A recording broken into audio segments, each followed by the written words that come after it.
बिस्मिल्लाहिर्रहमानिर्रहीम। नए लेक्चर में खुशामदीद। पिछले लेक्चर में हमने एलिमेंट ऑफ कास्ट देखा था। इसमें हमने 3 चीज़ें पढ़ी थी: डायरेक्ट मटेरियल, डायरेक्ट लेबर और FOH। इन दोनों के बारे में हमने पढ़ा था कि ये दोनों जो खर्चे हैं डायरेक्ट मटेरियल, ये इजीली आइडेंटिफाइबल हैं, ट्रेसेबल। लेकिन ये जो तीसरा खर्चा है ये इजीली आइडेंटिफाइबल नहीं है। क्यों? इसमें बहुत सारे खर्चे जो होते हैं वो शामिल होते हैं और इनडायरेक्टली वो प्रोडक्ट की तैयारी में इन्वॉल्व होते हैं। यानी वो फ्रंट पे नहीं होते बल्कि उनका सपोर्टिंग रोल होता है। तो आज हम ये जो FOH वाला ख़र्चा है इसको देखते हैं। FOH की जो डेफिनेशन है, या अगर कोई पूछ लेता है कि FOH क्या है, तो आप ये बता सकते हैं कि जो all cost incurred to produce product और प्रोडक्ट्स, एक भी हो सकती है, ज़्यादा भी, टू प्रोड्यूस प्रोडक्ट और products except direct materials and direct labour. यानी फैक्ट्री में होने वाली जो भी कॉस्ट होगी, ये समझ लें ये फैक्ट्री की बिल्डिंग है, इसके अंदर जो भी प्रोडक्ट को बनाने पे ख़र्चा हो रहा है वो सारा FOH है, सिर्फ इन दो को छोड़ के, डायरेक्ट मटेरियल को छोड़ के और डायरेक्ट लेबर को छोड़कर, इसको हम कहते हैं FOH। ठीक है।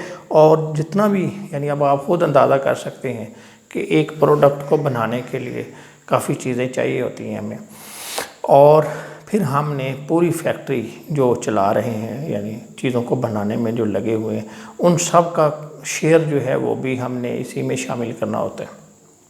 तो ये थोड़े से डायरेक्ट मटेरियल और डायरेक्ट लेबर की निस्बत टेक्निकल है। अभी हम देखते हैं कि जो FOH है इसकी कितनी किस्में हैं, टाइप्स FOH की। तो एक FOH जो है वो कहलाते हैं अप्लाइड, FOH अप्लाइड, इसको हम अप्लाइड भी कहते हैं, और इसको हम ये भी कहते हैं FOH एट नॉर्मल। और दूसरी जो है इसकी FOH की किस्म है वो है FOH एक्चुअल। अब ये डिस्टिंक्शन या ये इन दोनों की ज़रूरत क्यों पेश आई, उसकी वजह ये है कि जब हम फर्स्ट टाइम प्रोडक्ट बनाते हैं या साल के शुरू में हम प्रोडक्ट बना रहे हैं, प्रोडक्ट तो बनती जाएगी, ठीक है। अब डायरेक्ट मटेरियल तो पता चल जाता है फ़ौरन कितने का मटेरियल लगता है, लेबर का भी पता चल जाता है, ठीक है। लेकिन इनका नहीं पता चलता कि FOH कितने होंगे। तो उसका फिर तरीका ये ढूंढा गया कि आप एस्टिमेट कर लें, इसको हम FOH एस्टिमेटेड भी कहते हैं कि एस्टिमेट कर लें। तो एक अंदाज़ा हो जाता है कि भाई जब भी आप एक फैक्ट्री लगाते हैं तो उससे पहले इसकी एक वो बनती है DPR, detailed project report, feasibility report भी आप कह सकते हैं। उसमें ये चीज़ें होती हैं कि जब भी आप कोई प्रोडक्ट बनाएंगे उसके ऊपर इतना, एक यूनिट बनाने पे इतना मटेरियल लगता है, इतनी लेबर लगती है और इतना ये जो है FOH लगता है। अब जब आपने प्रोडक्ट बनाने शुरू की गई तो उस वक़्त आपके पास ये एक्चुअल नहीं होता, ठीक है। यानी इसकी मिसाल ऐसे ही है कि यानी आप एक ट्रिप पे जाते हैं, ट्रिप पे जाने पे पहले आप एक अंदाज़ा कर लेते हैं जी कि इतना हमारा आने जाने का ख़र्चा होगा, इतनी वहाँ पे रिफ़्रेशमेंट होगी, इतनी वहाँ पे होटल एंड लॉजिंग होगी, तो ये ख़र्चा होगा। तो ये तो आप अंदाज़ा कर लिया। अब इसके बाद क्या होगा, जब आप वापस आएंगे ट्रिप से, फिर आपको पता चलेगा जी कि इतना ख़र्चा होगा, इतना ख़र्चा होगा, इतना ख़र्चा होगा। तो ये वही चीज़ है कि पहले जब आप प्रोडक्ट बनानी शुरू कर देते हैं तो उस वक़्त आप तो वेट नहीं करते कि जी खर्चे होंगे तब हम इसकी कॉस्ट निकालेंगे या कस्टमर को चार्ज करेंगे। कस्टमर ने तो आपसे चीज़ ख़रीद लेनी है, आपने उसमें जो जो कॉस्ट होगी आपकी वो शामिल कर लेनी है एक एस्टीमेट से। लेकिन एक ऐसा भी नहीं है, एक चीज़ ये भी याद रखें कि आप जो है परफेक्ट मार्केट में काम कर रहे हैं। परफेक्ट मार्केट, परफेक्ट कंपटीशन जहाँ पे है, यहाँ पे क्या है कि आप ज़्यादा कीमत चार्ज नहीं कर सकते। अगर आप ज़्यादा कॉस्ट चार्ज करेंगे तो क्या होगा, आपकी सेल फ़ौरन नीचे आ जाएगी। क्यों? और भी सप्लायर हैं और भी लोग चीज़ें बेच रहे हैं, तो जब आप महंगी चीज़ बेचेंगे तो वो आपके जो कस्टमर हैं वो दूसरी तरफ भी जा सकते हैं। तो यानी यहाँ पे आपके पास क्वेश्चन नहीं होता कि आप अपनी मर्ज़ी से। तो आप जब एस्टिमेट करेंगे तो आप किसी न किसी बेस पे करेंगे, कोई फैक्टर देखेंगे ज़हन में रख के, जो है इसका मतलब डीपीआर की मदद लेंगे। फिर कस्टमर की जो दूसरे सप्लायर हैं, जो दूसरे लोग चीज़ें बेच रहे हैं, उनकी कीमत देखेंगे कि अगर आप वो चीज़ 200 रुपये की बेच रहे हैं तो आपको भी इसका मतलब है अपनी जो कॉस्ट है वो 150 या 70, यानी ये तो वो सेल प्राइस है, इसमें उनका प्रॉफिट भी शामिल है। तो आपने इसको देख कर अपना जो है ना कॉस्ट का जो एस्टिमेट लगाना है। तो जो प्रोडक्ट आपने अभी स्टार्ट किया बनाने, तो उसमें क्या करते हैं आप अंदाज़े से एफएच डाल देते हैं। अंदाज़ा कैसे लगाते हैं? मटेरियल को बेस करके भी लगा सकते हैं, डायरेक्ट मटेरियल को। अगर आपकी जो इन ख़र्चों का तल्लक इससे है, लेबर को भी बेस करके आप बना सकते हैं, मशीन्स को भी बेस करके बना सकते हैं। तो ये जो एफएच अप्लाइड है ये स्टार्ट में आप जब भी प्रोडक्ट बना रहे होते हैं तो अंदाजे से शामिल कर देते हैं। इसको हम कहते हैं एफओएच अप्लाइड या एफओएच एस्टिमेटेड या एफओएच एट नॉर्मल।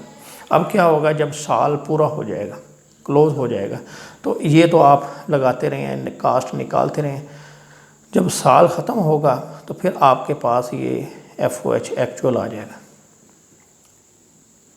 ठीक है, पूरे साल में आपने एस्टीमेट से जो कॉस्ट शामिल की वो आपके पास मौजूद होगी, और साथ साथ ही आप ये जो है ना एफओएच एक्चुअल, ये भी हम देखते हैं इसमें क्या क्या शामिल होता है वो देख लेंगे।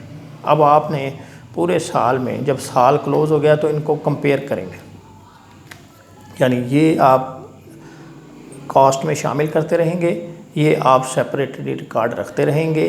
साल के एंड में जाकर आप दोनों का आपस में कंपैरिजन करेंगे, एफओएच एक्चुअल का और एफओएच एस्टिमेटेड का। अब देखें, जब भी आप एस्टिमेट करते हैं तो कमी बेशी हो सकती है। अब आपका एफओएच एक्चुअल जो है, सपोज़ साल ख़त्म हुआ तो ये 1 लाख खर्चा निकला, अजम्पशन है, और जब आपने पूरे साल में एस्टिमेट किया था वो था आपका 1,10,000।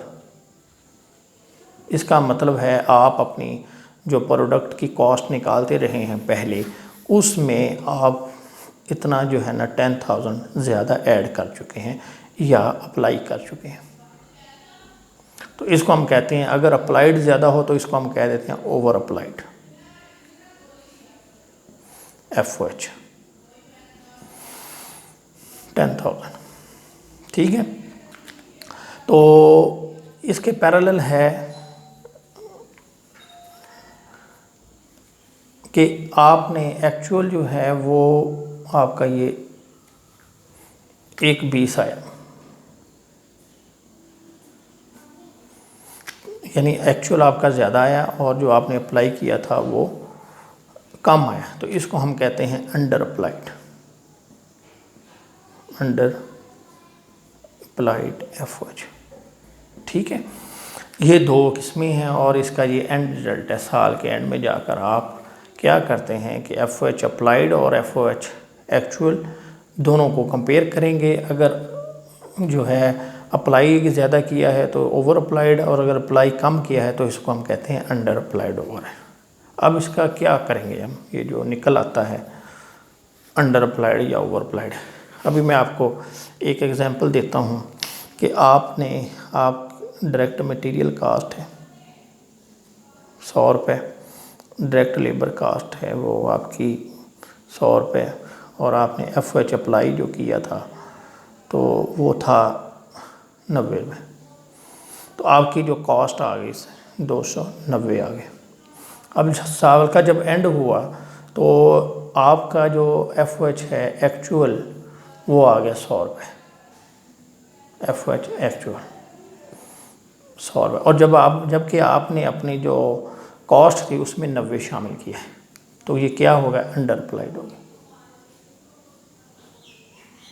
अंडर अप्लाइड होने से क्या हुआ कि आपने अपनी जो कॉस्ट है ये अगर ये करते तो क्या होता, यहाँ पे 300 होती कॉस्ट, लेकिन आपने कॉस्ट अपनी जो निकाली हुई है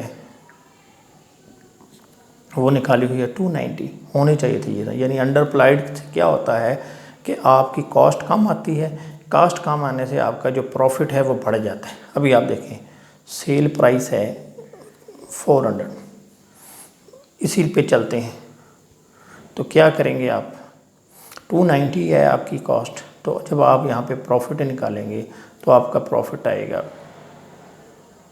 110। ठीक है, अब क्या हो रहा है, आपका जो प्रॉफिट है वो ज़्यादा हो रहा है, किस केस में, अंडर अप्लाइड में। एक्चुअल है 100 और आपने अप्लाई किया है 90। जब इससे क्या हुआ, आपकी कास्ट आई 290, तो अब 290 से क्या हुआ, आपका जो प्रॉफिट है 10 रुपीज़ से बढ़ गया, 10 ज़्यादा आ रहा है प्रॉफिट। तो इसकी एडजस्टमेंट कैसे करेंगे हम यहाँ पे भी एडजस्टमेंट कर सकते हैं प्रॉफिट में, या तो हम यहाँ पे करें कास्ट ऑफ गुड्स, इसको हम कहते हैं कास्ट ऑफ सेल, के भी चीज़ें जो आपने बेची। तो एक तो ये है कि आप यहाँ पे 10 ऐड कर दें, इसको हम कहते हैं अंडर अप्लाइड। तो जब आप इसको 300 कर देंगे और दोबारा जब प्रॉफिट निकालेंगे तो 300, तो आपका प्रॉफिट जो है वो 100 हो जाएगा, कम हो जाएगा। यानी अंडर अप्लाइड FOH से क्या होता है, आपकी कास्ट कम आती है, कास्ट कम आने का मतलब क्या है कि प्रॉफिट ज़्यादा है। अब चलते हैं दूसरी साइड पे। हुआ ये है कि आपने FOH अप्लाई किया 90 और आपका FOH जो एक्चुअल है वो क्या है, वो आ गया ये जो है 80, उधर था 100, अब ये 80 हो गया। अब आपने क्या किया है, एक्चुअल है 80, अप्लाई किया ज़्यादा, इसको कहेंगे ओवर अप्लाइड। अब ये ओवर अप्लाइड कैसे ठीक होगा, एक तरीका ये है कि यही जो 10 रुपये यहाँ कॉस्ट में ज़्यादा शामिल किए हैं इसको माइनस कर दो, less 280 over applied FOH।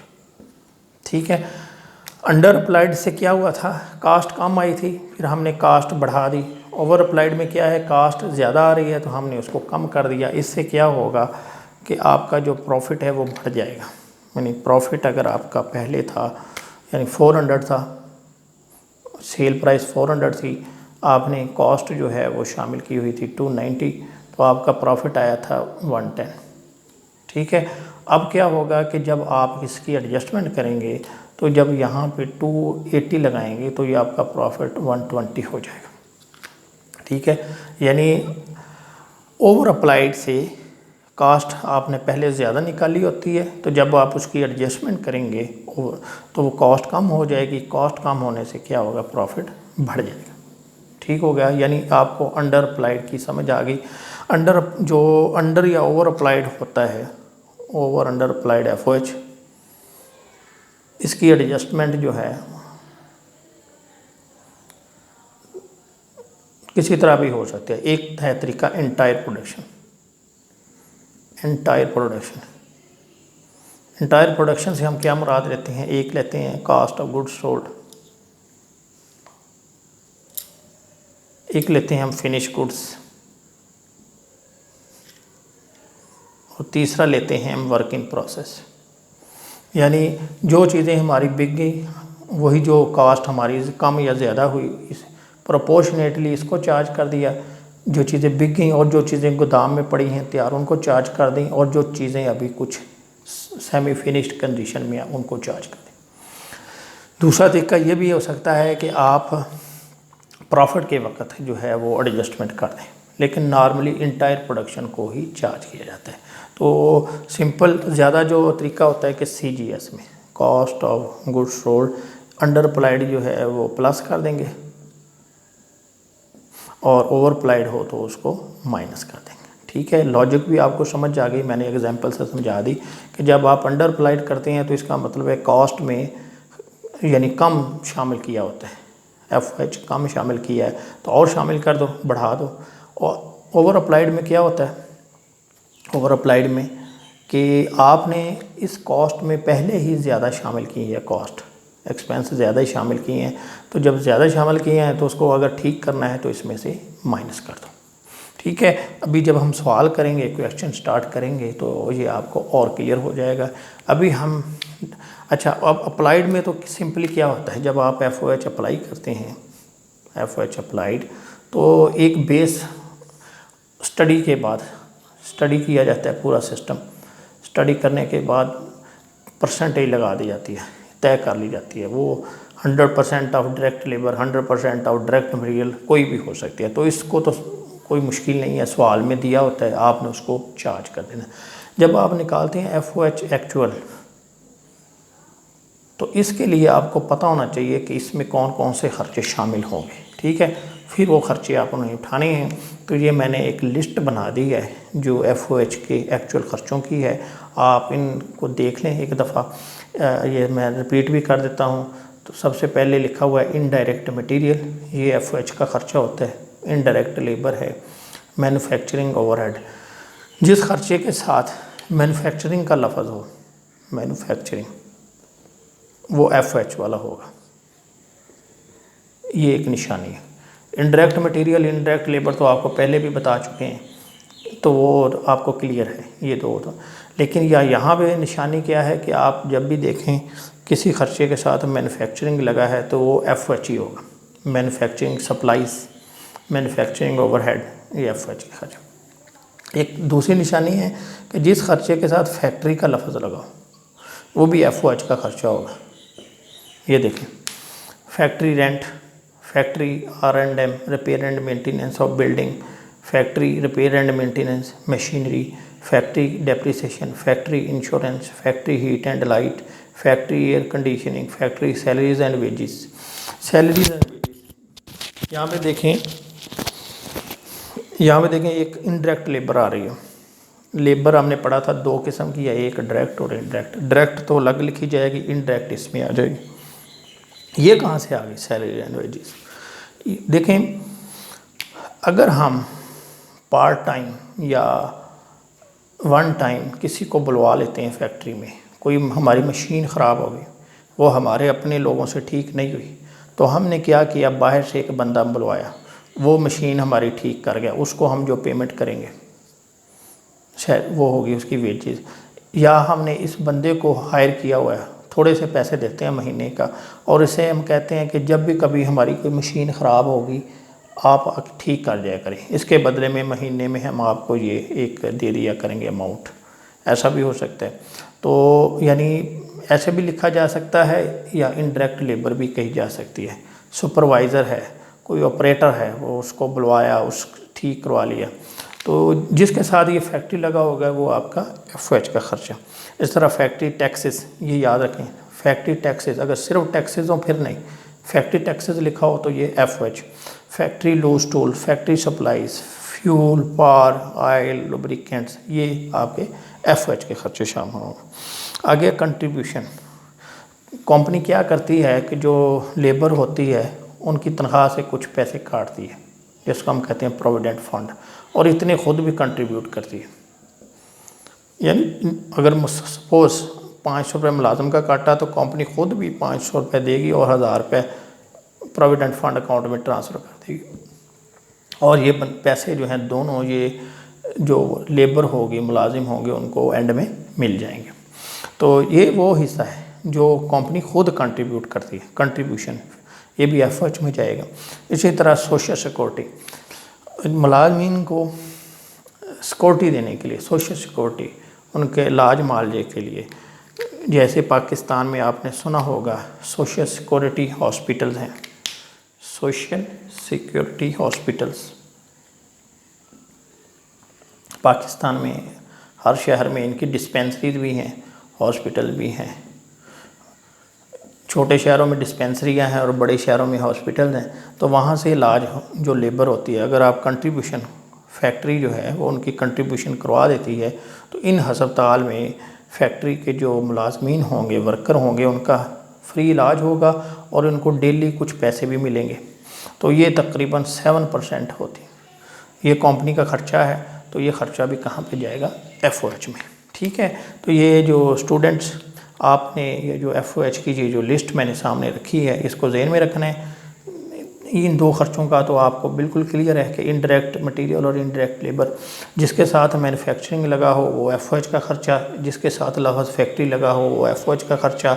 Contribution जो है ये 2-3 हेड्स ही हैं प्राइवेट, तो उम्मीद है ये आपको आसानी से याद हो जाएंगे। और जब आप FOH अप्लाई करेंगे तो साल के एंड में जाके आपने FOH कंट्रोल अकाउंट बनाना होता है, उसमें ये सारे ख़र्चे जो हैं लिखे होते हैं या लिखने होते हैं। आपने फिर उनका टोटल करके FOH एक्चुअल को FOH अप्लाइड से कंपेयर करना है, अंडर अप्लाइड निकालना है या ओवर अप्लाइड निकालना है, फिर उसकी एडजस्टमेंट करनी होती है। तो इस चीज़ का नॉलेज होना आपको बहुत ज़रूरी है। उम्मीद है आपको ये समझ आ गई होगी। अगर कोई भी सवाल हो स्टूडेंट्स, तो आप कमेंट्स में पूछ सकते हैं।